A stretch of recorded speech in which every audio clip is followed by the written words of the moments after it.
Michael, un derby normand qui a finalement tourné en votre faveur, 26-23. Ça n'a pas toujours été facile, notamment en début de seconde période où Colombel est revenu à un petit but. Oui, exactement. Je pense que ça a été compliqué, mais on le savait avec la pénurie un peu de blessés qu'on a actuellement, le contexte où certaines filles ne peuvent pas s'entraîner parce qu'elles sont en stage ailleurs. Donc c'est un petit peu compliqué, mais voilà, on a réussi à retrouver une équipe solidaire parce qu'elles sont finalement jamais passées devant, elles sont revenues à égalité en deuxième mi-temps. Et c'est ce que j'attendais de mon groupe, de se serrer les coudes sur ces moments, sur les 2 mois qui arrivent où on ne va pas forcément récupérer les blessés. Mais voilà, la manière n'a pas été forcément là, mais on retiendra les 3 points qui sont sûrement les plus importants. On a vite vu que le match allait être difficile. Dès les premières minutes, on a senti que ça allait être quand même très serré. Ah oui, comme tous les matchs, je pense qu'on a gagné certains assez facilement. Je pense que d'autres ont été relativement très compliqués.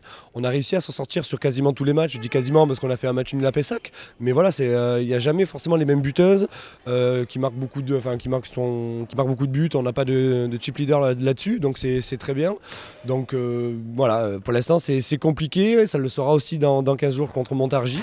Mais non, voilà, on va essayer de se concentrer sur les 3 points qui sont maintenant les objectifs du prochain match. C'est quoi qui vous aide à sortir ce mauvais pas? C'est la confiance aussi, peut-être depuis ce début de championnat, il y a quand même peu de choses qui vous ont résisté.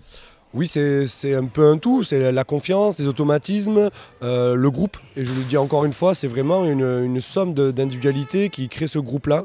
On a vu, on arrive à s'en sortir en étant un petit nombre encore aujourd'hui. Il y a des cadres qui font leur boulot, je pense à Ifa, je pense à Donna, je pense à Aurélie ou Marie, qui font leur boulot, qui encadrent, qui épaulent les jeunes. Donc ça leur fait baisser un peu moins le stress et derrière on voit qu'elles sont aussi efficaces derrière. Donc je pense que c'est vraiment l'avantage d'avoir un groupe comme ça qui s'est créé dès le début d'année. Vous avez 2 blessés, un petit point sur Jean-Baptiste et Leslie qui sont out pour le moment. Et quel est l'avenir proche de ces 2 joueuses?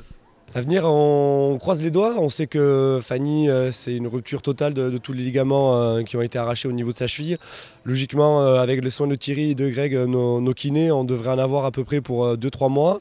Et par rapport à Leslie da Silva, elle va voir un chirurgien parisien demain, sachant qu'elle, c'est une fracture du doigt, comme je vous ai dit, et pour l'instant, elle n'a pas calcifié assez pour permettre de revenir sur les parquets. Donc on attend le verdict du chirurgien pour savoir si les délais seront peut-être plus longs.